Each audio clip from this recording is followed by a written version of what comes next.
Hello detectives. అది July 7, 2024 Andhra Pradesh Nandyal district లో ముచ్చుమరి అనే గ్రామం. ఆ గ్రామంలో ఉండే పిల్లలు వారానికి 6 రోజులు స్కూల్కి వెళ్ళి 7వ రోజు అంటే సండే మాత్రమే వాళ్ళకు హాలిడే ఉంటుంది కాబట్టి బాయ్స్ ఇంకా గర్ల్స్ అందరు కలిసి ఒక ప్లేస్ లో ఆడుకునేవారు. ఇది వాళ్ళకు కొత్తది కాదు. అలా అనడానికి కారణం ఏంటంటే ప్రతి వారము పిల్లలు ఈ విధంగానే ఆడుకుంటారు. ఉదయకాలం 9 గంటలకు టిఫిన్ చేసి ఆడుకోవడానికి వెళ్తే మధ్యాహ్నం 1 గంటకు లేదా 2 గంటలకు ఇంటికి వచ్చి లంచ్ చేసేవారు.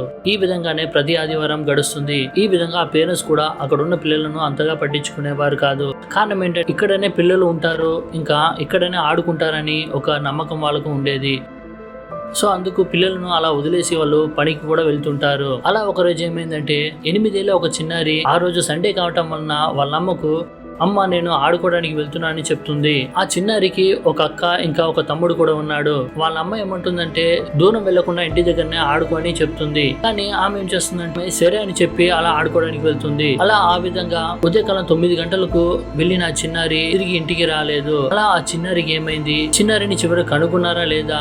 ఆంధ్రప్రదేశ్ లోని నంద్యాల డిస్టిక్ లో కలకలం సృష్టించిన ఒక భయంకరమైన ఆ చిన్నారి మిస్సింగ్ కేసు గురించి ఈ రోజు మనం ఈ వీడియోలో చూడబోతున్నాము. వీడియోలో వెళ్ళకముందు ఇప్పటివరకు ఛానల్ సబ్స్క్రైబ్ చేయకపోతే సబ్స్క్రైబ్ చేసుకోండి. అప్పుడే నేను అప్లోడ్ చేసే క్రైమ్, థ్రిల్లింగ్, మిస్టరీ అనే వీడియోస్ మీకు నోటిఫికేషన్ గా వస్తుంది.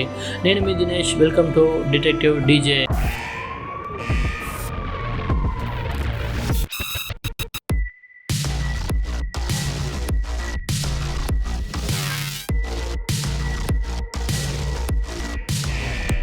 ఆ విధంగా చిన్నారి ఆ రోజు 9 గంటలకు టిఫిన్ చేసి ఇంటి నుంచి బయటకు వెళ్తుంది. వాళ్ళ అమ్మ ఏమంటుందంటే సరిగా లంచ్ టైం కి ఇంటికి వచ్చేసే, నేను పనికి వెళ్ళి తిరిగి వస్తానని చెప్పి ఆమె కూడా వాళ్ళ ముగ్గురికి బాయ్ చెప్పి అలా పనికి వెళ్ళిపోతుంది. అలా మధ్యాహ్నం 1 గంట అవుతుంది. ఆమె పని ముగించుకొని ఇంటికి వస్తుంది. అప్పుడు వాళ్ళ ఇంటి ముందు ఆమె ఏం చూస్తుందంటే పెద్ద కూతురు ఇంకా చిన్న కొడుకు ఇంట్లో ఉంటారు, కానీ ఆ చిన్నది మాత్రం ఇంట్లో ఉండదు. ఆల్రెడీ లంచ్ టైం అవుతుంది, అన్నం తినడానికి ఇంకా ఎందుకు ఇంటికి రాలేదనుకుని వెంటనే ఆ పెద్ద అమ్మాయిని ఇంకా ఆ చిన్న కొడుకును చిన్నారి ఎక్కడ ఉన్నా త్వరగా తీసుకుని రమ్మని వాళ్ళకి చెప్పి పంపిస్తుంది. అలా వెళ్ళిన ఆ పెద్ద కూతురు ఇంకా ఆ చిన్న కొడుకు అన్ని ప్లేసెస్ లో వెతికి తిరిగి అమ్మ చిన్నారి లేదని చెప్తారు. సో ఆమె ఏం చేస్తుందంటే ఎక్కడ లేదా అనేసి చివరకు వాళ్ళ హస్బెండ్ కి ఫోన్ చేసి మన చిన్నారి కనిపిస్తే లేదు, మీరు వెళ్ళి ఒకసారి వెతకండి అని చెప్తుంది. సో వాళ్ళ హస్బెండ్ ఏం చేస్తాడంటే తిరిగి ఆ ప్లేస్ అంతా వెతుకుతాడు. యూజువల్ గా అక్కడ ఏం జరుగుతుందంటే ఈ పిల్లలందరూ ఆదివారం రోజు ఆ ముచ్చుమరి గ్రామం పక్కన ఉన్న పార్క్ లో ఆడుకునేవారు. సో ఆ విధంగా వాళ్ళ హస్బెండ్ వెళ్ళి ఆ పార్క్ లో చెక్ చేస్తాడు. అక్కడ కూడా ఆమె కనిపించదు.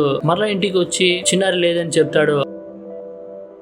ఈ విధంగా టోటల్ ఫ్యామిలీ మాత్రమే కాకుండా అక్కడ ఉన్న జనాలు అందరూ కలిసి చిన్నారిని వెతుకుతారు. అలా సాయంత్రం 5 అవుతుంది, 6 అవుతుంది. ఇంకా ఆ ప్రజలందరికీ దండోరా అంటే ఆ విలేజ్ అంతా దండోరా వేయించి చిన్నారి కనిపిస్తే వెంటనే ఇన్ఫార్మ్ చేయమని అందరికి దండోరా వేయిస్తారు. సో ఈ విధంగా అలా గంటలు గడుస్తుంది, కానీ చిన్నారి జాడ మాత్రం కనిపించదు. ఫైనల్ గా వాళ్ళు ఏం చేస్తారంటే చివరకు వెళ్లి పోలీసులకు కంప్లైంట్ ఇస్తారు. పోలీసులు ఏం చేస్తారంటే మిస్సింగ్ కంప్లైంట్ ఫైల్ చేసుకుని చిన్నారి కోసం వెతకడం మొదలు పెడతారు. అలా పోలీసులు కూడా 2-3 టీంలను ఏర్పాటు చేసి చిన్నారి కోసం వెతకడం మొదలు పెడతారు. కానీ వాళ్ళకు కూడా ఎటువంటి క్లూ దొరకదు. ఈ విధంగా 2-3 రోజులు చిన్నారి కోసం వెతుకుతూనే ఉంటారు, కానీ చిన్నారి మాత్రం కనిపించదు.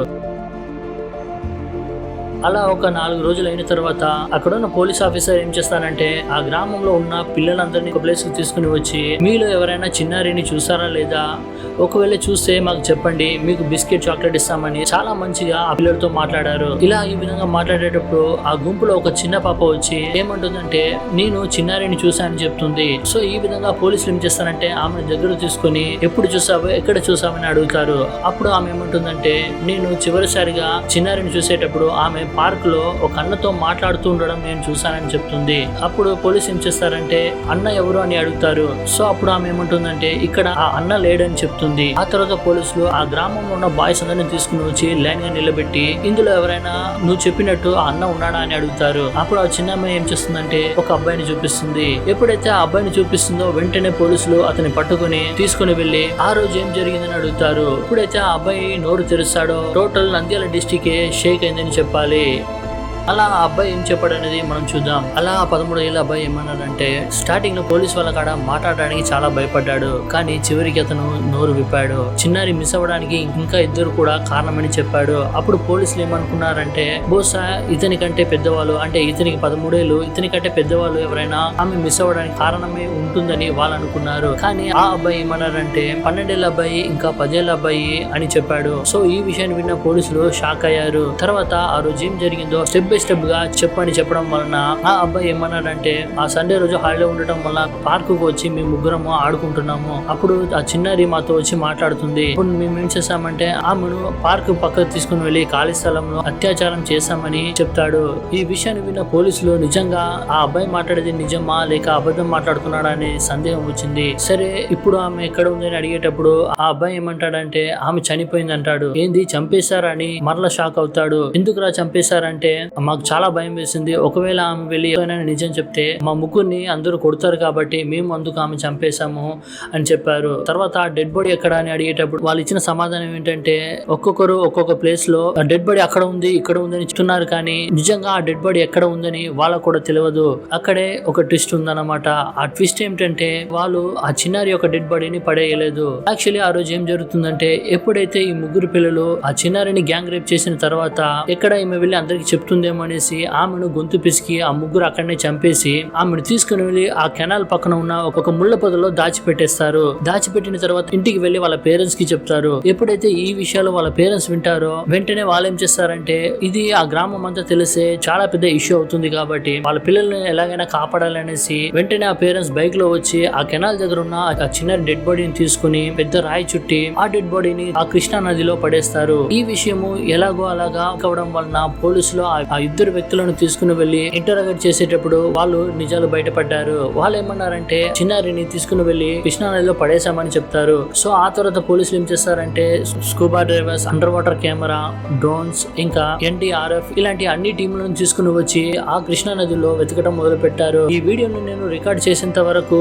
చిన్నారి ఒక డెడ్ బాడీ కనిపించలేదు. ఆ యొక్క టీం అన్ని ప్రాంతాల్లో వెతికారు, కానీ ఇప్పటి వరకు డెడ్ బాడీ దొరకలేదు. అంటే బహుశా ఈ వీడియో రిలీజ్ అయ్యేటప్పుడు ఆ చిన్నారి యొక్క డెడ్ బాడీ దొరికి ఉండొచ్చు, లేకపోతే దొరకకపోయి ఉండొచ్చు. ఈ విధంగా ఆ చిన్నారిని ఆ ముగ్గురు అబ్బాయిలు గ్యాంగ్ రేప్ చేసి వాళ్ళ పేరెంట్స్ వాళ్ళ పిల్లలు చేసిన తప్పుకు ఖండించకుండా ఆ అమ్మాయిని ఆ కృష్ణా నదిలో పడేశారు.